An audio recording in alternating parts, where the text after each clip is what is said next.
ഹിജ്റ 1436 വർഷം മുമ്പുള്ള ഒരു തിങ്കളാഴ്ച ദിവസത്തിൽ റസൂലുള്ളാഹി സല്ലല്ലാഹു അലൈഹി വസല്ലം വിശുദ്ധ മദീനയിലേക്ക് കടന്നു വന്നു. എങ്ങനെ? ഹിജ്റയുമായി കടന്നു വന്നു. അവിടെ മുതൽ നബി മദീനയിൽ ഈ മതത്തിനെ പ്രചരിപ്പിക്കാൻ ആരംഭിച്ചു. ഇതുവരെ നാം പറഞ്ഞത് റസൂലുള്ളാഹിയുടെ പ്രവർത്തനം മക്കയിലുണ്ടായിരുന്ന കാലഘട്ടത്തിൽ ഇസ്ലാമാകുന്ന ഈ പ്രസ്ഥാനത്തിന് ബാല്യപ്രായമല്ല, കുട്ടിപ്രായമായിരുന്നു. അതിന് ബാല്യപ്രായം തികഞ്ഞത് എവിടെ വെച്ചിട്ടാണ്? ഈ വിശുദ്ധ മദീനയിൽ വെച്ചിട്ടാണ്.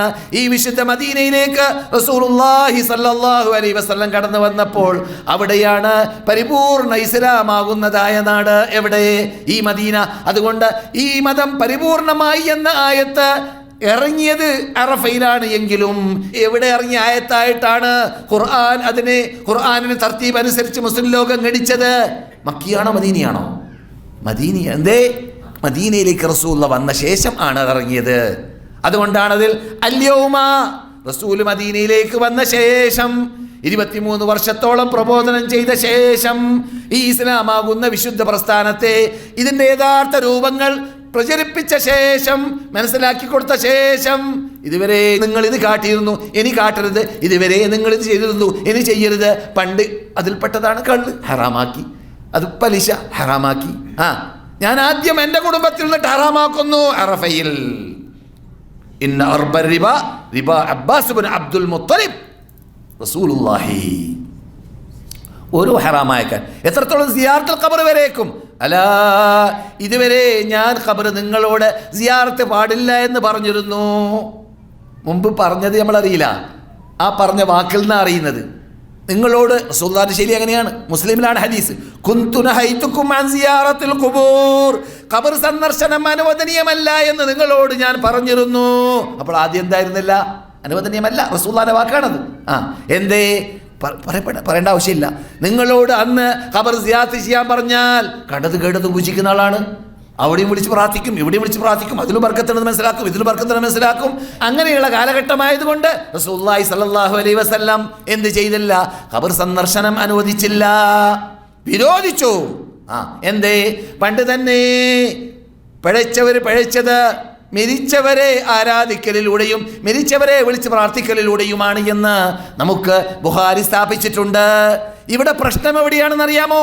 നാം പഠിക്കേണ്ടതുപോലെ ഒറിജിനൽ പഠിക്കേണ്ട ആ ഗ്രന്ഥങ്ങളിലൂടെ പഠിക്കുന്നില്ല പലരും. അറിവില്ലാത്തവര് പരിശോധിച്ച് നോക്കണം, പരിശോധിക്കുമ്പോഴാണ് അറിയുക. അതുകൊണ്ട് ഞാൻ സാധാരണ മതവിദ്യാർത്ഥികളോട് പറയാറുണ്ട്, കഴിവിൻ്റെ പരമാവധി നിങ്ങൾ ഒറിജിനൽ ആ ഹദീസ് ഗ്രന്ഥങ്ങളും പഴയ ഗ്രന്ഥങ്ങളും പരിശോധിക്കാൻ വേണ്ടി മനക്കെടുക. ഇന്നത്തെ യുഗത്തിൽ ധാരാളം നെറ്റിലൂടെയും വാട്സപ്പിലൂടെയും ധാരാളം ലേഖനങ്ങളിലൂടെയും ധാരാളം കാസറ്റിലൂടെയും സീഡികളിലൂടെയും പല ആധുനികന്മാരുടെ പ്രസംഗങ്ങളും ആധുനിക ലേഖനങ്ങളും കിട്ടാനും വായിക്കാനും എഴുതാനൊക്കെ സാധ്യതയുണ്ട്. പക്ഷേ ഒരു കാര്യമുണ്ട്, ചിലപ്പോൾ നന്മയുണ്ടായിരിക്കും, ചിലപ്പോൾ തിന്മയുണ്ടായിരിക്കും. തിന്മ നന്മയേക്കാൾ വർദ്ധിച്ചതായിരിക്കും. പക്ഷേ ഒറിജിനൽ നന്മ മാത്രമുള്ള ആ സലഫ് സാലിഹീങ്ങളുടെ ഗ്രന്ഥം സഹീഹ് ബുഖാരി, സഹീഹ് മുസ്ലിം, ഇബ്നു മാജ, നസായി, തിർമിദി, അതിനെയെല്ലാം തഖ്രീജ് ചെയ്ത ഗ്രന്ഥങ്ങൾ ഉൾക്കൊള്ളുന്ന അവകളെ സഹായകമാക്കലോടുകൂടി അവകൾ വായിക്കുകയാണെങ്കിൽ, അതിൻ്റെ വിശദാംശങ്ങൾ ഇമാമുകൾ പറഞ്ഞത് വായിക്കുകയാണെങ്കിൽ പ്രശ്നമേ ഇല്ല. ഇതൊരു വകുപ്പുണ്ടാക്കിയതോ ഒരു വിഭാഗമുണ്ടാക്കിയതോ എന്ന തത്വത്തിൽ നിന്നിട്ട് തൗബ ചെയ്യേണ്ടി വരും. ഞാൻ തൗബ ചെയ്തതുപോലെ ഞാൻ അങ്ങനെ പണ്ട് തെറ്റിദ്ധരിച്ചു പോയിരുന്നു. എന്ത്? ഇത് സൗദി അറേബ്യക്കാരുണ്ടാക്കിയതാണ്. പരിശോധിച്ച് നോക്കിയപ്പോൾ സൗദി അറേബ്യക്ക് മുമ്പുള്ളവരും പറഞ്ഞിട്ടുണ്ട്. എന്നിട്ട് പിന്നെ കുറേ ആൾക്കാർ പറഞ്ഞ അല്ല, ഇതൊരു 5-7 നൂറ്റാണ്ടേ പഴക്കമുള്ളൂ. പരിശോധിച്ച് നോക്കുമ്പോൾ 5-7 നൂറ്റാണ്ടല്ല. പിന്നെയോ ഇമാം ബുഖാരിക്ക് മുമ്പുണ്ട് സഹാബാക്കൾ, താബിഈങ്ങൾ എല്ലാവരും പറയുന്ന തത്വമാണ്. സഹീഹ് ബുഖാരി പരിശോധിച്ച് നോക്കുക. ഇതാണ് ഈ പ്രശ്നം. ഞാൻ കേരളത്തിൽ മുസ്ലിയാരായി ജീവിച്ചിരുന്ന കാലഘട്ടത്തിൽ എന്നോടോ എൻ്റെ പരിസരത്തിലിരിക്കുന്നവരോ ക്ലാസ്സിലോ അങ്ങോട്ടും ഇങ്ങോട്ടും പറയുകയോ കേൾക്കുകയോ ചെയ്യാത്ത പല തത്വങ്ങളുണ്ട്. ആ തത്വങ്ങൾ ക്ലിയറാക്കാൻ സാധിച്ചു പിൻകാലഘട്ടത്തിൽ. എങ്ങനെ? സലഫ് സാലിഹ്യങ്ങൾ കിതാബ് തൗഹീദ് മാത്രം ബുഖാരി ഇമാമിൻ്റെ കാലഘട്ടത്തിലല്ലോ ഇബ്നു തൈമിയ, അല്ലേ, മുഹമ്മദ് ബിൻ അബ്ദുൽ വഹാബ്, ഇവരൊന്നും ഉണ്ടാക്കിയതല്ല. ബുഖാരി പണ്ടേ ബുഖാരിയിൽ കിതാബ് തൗഹീദ് നോക്കുക, ബുഖാരിയിൽ കിതാബുൽ ഈമാൻ വന്നുദൂർ നോക്കുക, ബുഖാരിയിൽ കിതാബുൽ ഈമാൻ നോക്കുക. ഇവിടൊക്കെ പരിശോധിച്ചാൽ കിതാബ് തഫ്സീർ വായിക്കുക.